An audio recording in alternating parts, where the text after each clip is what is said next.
Yo, what's up guys? Chase the Bro here, and welcome to episode 1 of the Create My Build series. As you may have guessed from the title, the name of this build is the Weapons Master. And that is simply because you cycle through all 6 weapons constantly, trying to confuse your opponent and not allowing them to figure out what range you're going to be using. This build was inspired by one of my subscribers. They commented saying they'd love to see me fighting with 6 different weapons at once and cycling through them. And I wish I could give you the recognition you deserve, man, but I could not find your comment and I can't remember your YouTube name. So I hope you see this, man. This is for you. I made you the first episode of the Create My Build series. Now, I'm not gonna lie, this build is not an easy one to pull off. When you're constantly cycling through your weapons, it's kind of weird to get a handle on your own range as it is, so it is confusing your opponent, yes, but you as well have to know how to cycle through all 6 weapons. After you've mastered the range of each of your weapons and you're comfortable with cycling through them, you're going to start to realize that each weapon type has an advantage over a certain other weapon type. And that is the single greatest strength this build has. You're able to counteract every weapon type because you have 6 different weapon classes. So whenever someone's using a certain build or has a certain weapon type, you can cycle through yours until you find the one that you know counteracts that weapon the best. There are also other bonuses to having so many weapons in your inventory. Everyone has a weapon that they're weak against, right? I have one. I know I have one. I hate fighting spears. Everyone says they're parryable and easy to parry, but for some reason, I have an issue fighting them, so I hate fighting spears. So when you're fighting an opponent and you're cycling through all these different weapons, you're going to come across one that they don't do so well against. So when you do, take advantage of that. Use that one weapon more than the others. As well, this build allows you to fight with 2 weapons at the same time, so if you're using a straight sword in one hand, I like to have a spear or a glaive in the other. That way they can cover the longer ranged attacks, and the straight sword allows me to get up close and personal. As I was choosing the 6 weapon classes for this build, I made sure to of course take all different weapon types, because there's no sense in having 2 that are the same. But I also took into account each of their weapon arts, because some of them actually string together really well, like the Ring Knight straight sword for example. When you're using its weapon art, at the end people often try to roll away as fast as they can, and you can quickly switch to the Ring Knight spear and use the weapon art, which charges a great distance and often catches them off guard. You also want to have a weapon for each situation, right? So I of course attach the washing pole for finishing off opponents that have a tiny amount of health and are turtling away from you, because the running attack is pretty overpowered. And like I stated earlier, you want a spear because sometimes fighting enemies with ranged weapons is annoying when you have a straight sword out, so you're going to want your spear. And I love dual wielding, so there was no way I wasn't having at least one dual wielding weapon in here. They're the most fun to play with. As well, they are the most punishing, so if you're waiting for your chance to L1 and the opponent actually gives you an opening, you're going to take away at least half of their health right there. This build actually does well in multiplayer PvP as well, like not just 1v1s. Because you have the ability to switch through your weapons, you can pick which one is the best for the situation that you're in. So it's very versatile, and I actually enjoyed playing with this build. I'm not gonna lie, it may become one of my personal favorite PvP builds. It also makes you a faster player because you're able to react and realize which weapon you should be using at that moment, and you space yourself better because you know the spacing of so many different weapons. So I think this is actually really good training for anybody who wants to get really good at PvP. It gives you a more personal understanding of each weapon because you're using a whole bunch of different weapon types. So you'll start to realize their weaknesses and you'll be able to apply that in PvP, which is great. And man, I really wish I remembered your YouTube name because this is a really great idea and I want to thank you. And I really want you to see this video, so I want to find a way to find you. I'm going to keep trying. But until then guys, I'm going to take you over to the actual stats and weapon layout for this build that I personally made. I tried my best. Let's go. Alright guys, now to show you the stats of this build. So the first and the most important thing I want to tell you guys is normally I keep my builds around the regular meta, which is soul level 120.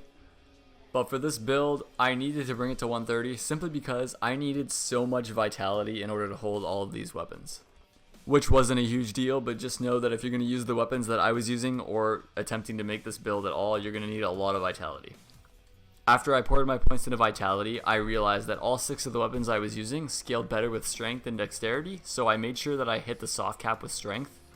As well, I wanted to make sure I had 40 endurance because with this build, I'm constantly attacking and constantly changing weapons, so I do need a high stamina pool.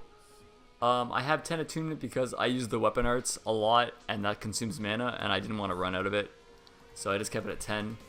I have my health at 36 because I like having a pretty decent health pool. Honestly, I prefer to have 40, but I didn't have the stat points in order to do that for this build, so I just suffered and kept it at 36.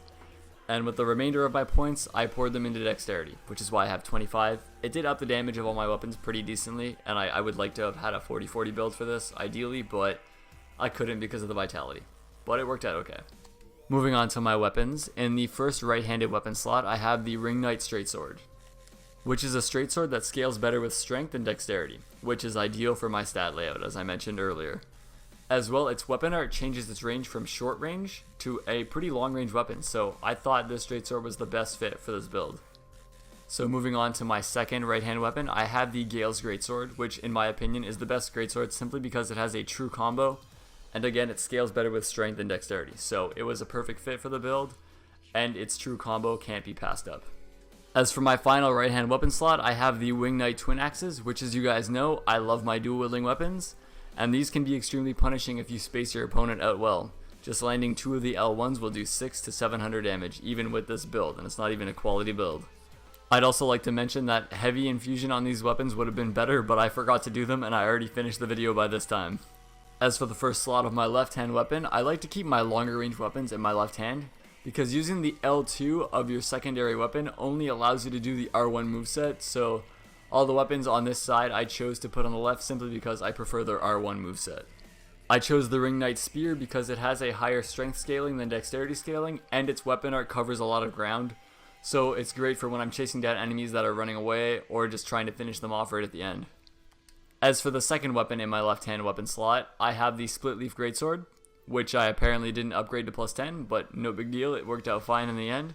And I chose it because it's a halberd that again scales better with strength and dexterity, and simply has one of the most amazing weapon arts in the game. That helicopter move that you can sit there charging, people always charging to attack you, and you have so much hyper armor that you just power through them. It's so great. As for my sixth and final weapon slot, I have a Uchigatana in it, because I wanted to have a katana class weapon out of all the 6 of the weapons, and its running R1 is great for finishing off opponents that are running away from me. I actually hate when people drag on battles when they have the tiniest amount of health and I can't get them with any weapon. I will always get them with that weapon. As for my armor set, I'm wearing literally what I can. This is probably all the lightest armor that I own on this character anyway, and it kept me under 70%, so that's all I care about.